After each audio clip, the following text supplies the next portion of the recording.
Tonight we will have a lecture about sustainable tourism.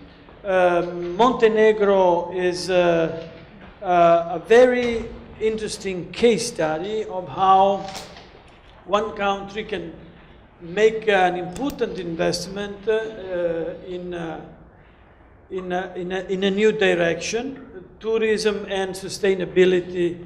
This is the path that Predrag Nenezic, which is rather young to be a minister, let me say that, compared to what we experience in Italy, has developed a few years ago. I think it is interesting to hear from his experience as a minister what has happened. Let me say that we will strongly encourage the links between Montenegro universities and institutions and our university. We believe that the Balkans will be an area where we will make obviously a strong investment from an academic point of view. And today, let me say, it is sort of start of a preliminary step that we have, and we have it, starting from a very high profile, from an institutional point of view, and a scientific one as well. Just one word about how we run it tonight. Nenezic's presentation will last for about 35-40 minutes. And then we asked Corrado Clini to make some comments because the ministry, the Italian Ministry for the Environment, Land and Sea, has participated to numerous projects, a very innovative project, and it would be interesting to hear from Dr. Clini what is another perspective for what has happened in this small but very interesting country. And then we will have time for question and answers from the audience. You're all invited to participate, to actively participate, asking questions and making comments. At the end, as usual, we will have a drink. We'll have a cup of prosecco. We always have that kind of end in this session. Predrag, the floor is yours. Thank you very much. Good afternoon, and thank you all very much for being here today. I'd especially like to express my appreciation to Venice International University and the Dean, Stefano Micheli, for the invitation and the opportunity to be here today to share some thoughts with you about how to ensure that growth, prosperity, and most importantly, peace and stability that we all seek is part of both our today and tomorrow, and that we all must build it together.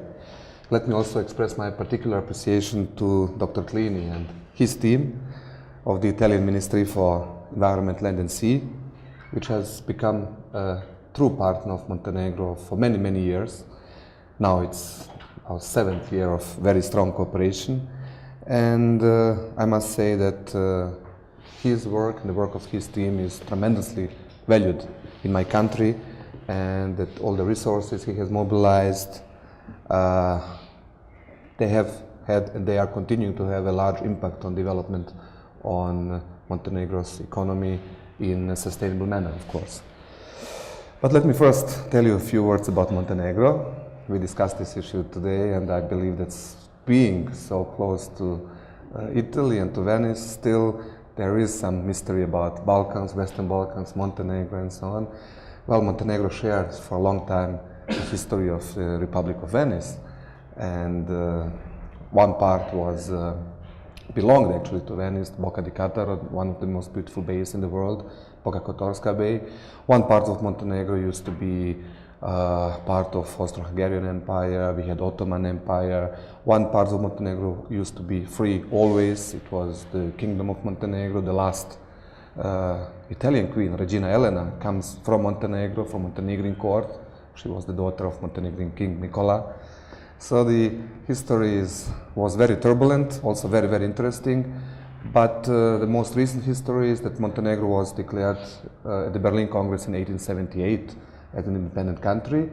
After the First World War, Montenegro joined Kingdom of Yugoslavia, Serbia, Croatia, and Slovenia, then former Socialist Republic of Yugoslavia, and then most recently in 2006, Montenegro restored its independence, as actually all other ex-Yugoslav republics did, I must say, in a very peaceful manner, through a referendum which was performed in a very democratic manner. You must know, I hope that you know, that Montenegro is just across southern Italy, very small country. I prefer to say compact. Sounds much better. But definitely size is not everything, and you know that good things do come in small packages, and we do offer really an incredible range of topography, experiences, all within a very compact area. I'm definitely a believer in small, this beautiful concept. I have to be, actually, because I've been the Minister of Tourism and Environment in Montenegro for almost, well, 10 years. 2 months less than 10 years. Before that, I was in the civil sector for 5 more years. So I had the opportunity not only to promote, but also to develop together with my colleagues what is today Montenegro tourism offer, but also Montenegro as a country, as an economy in general. This is why I would like to share also some thoughts about this in my future talk. Sometimes we also like to say that Montenegro is not small but kilometrically challenged.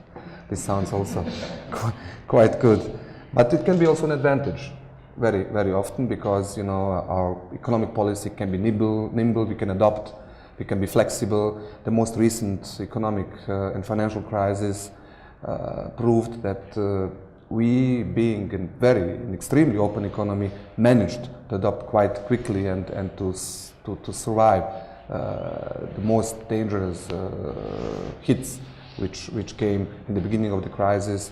So there are also some advantages. But I would like to say a few more words about Montenegro before starting talking about our policies and about sustainable development. First, one quote, man we definitely believe to. Lord Byron once said that at the moment of creation of our planet, the most beautiful merging of land and sea occurred at the Montenegrin seaside, and when the pearls of nature were sown, an abundance of them was thrown all over this area. And I would definitely be constitutionally incapable as a former Minister of Tourism and Environment if I would not show you a few pictures about Montenegro. I'm not sure that I can play this short video, no, but I can show you a few pictures. This is Sveti Stefan, one of the most beautiful hotel islands in Montenegro, now operated by the world-renowned brand Aman Resorts. This is one of the more or less untouched beaches in Montenegro. This is part of Skadar Lake, the national park, the largest lake in the Balkan area. This is the Black Lake, also part of the Žabljak and Durmitor National Park, UNESCO heritage site. This is Boka Kotorska, the Boka di Kataro. This is one of the glacier lakes in the mountains. I think it's Prokleti, another national park. This is the winter. We still now have 1 meter snow in the mountains of Montenegro. This is Budva, one of the most developed tourist areas. And that would be it. The thing is, and what makes Montenegro really unique, is this a dramatic diversity in a very small, very compact area. You can find beautiful seashore with sandy beaches, several beautiful lakes, including the largest lake in the Balkan area, canyons, the deepest canyon in Europe is Stara Canyon in Montenegro, mountains. We have 22 peaks with 2,000 meters above the sea level. And as I said, one day, for example, in April, you can ski in the mountains and go swimming in the sea on the coast. And by helicopter, for example, in 1 hour, you can see all of that, or by car, 2.5, 3 hours.